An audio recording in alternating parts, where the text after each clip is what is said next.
কাউকে পেয়ে যদি আমাকে ভুলে যাও, আমার কোনো কষ্ট হবে না, কারণ জানতে পারলাম আমি তোমার যোগ্য ছিলাম না।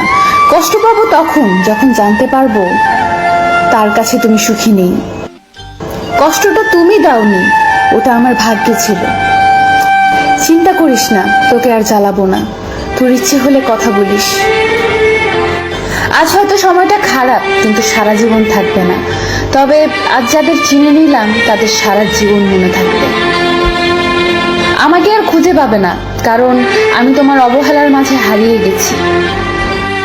মন খারাপ যতই হোক কাউকে বুঝতে দেই না, কারণ আমার জন্য অন্যের মন খারাপ হোক তা আমি কখনোই চাই না। বদলাতে পারে, কিন্তু প্রকৃত ভালোবাসা কোনোদিন বদলায় না।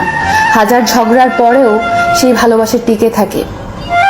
পৃথিবীতে কিছু স্বার্থপর মানুষ আছে যারা নতুন কাউকে পেয়ে পুরানো মানুষকে ভুলে যায়।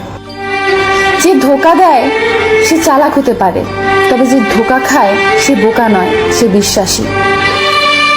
কিছু কিছু সময় নিজের চাওয়া পাওয়া গুলোকে বিসর্জন দিতে হয় বাবা মায়ের সুখের জন্য। অতিরিক্ত আঘাত পেলে মানুষ শুধু হাসতেই নয়, অনেক সময় কাঁদতেও ভুলে যায়।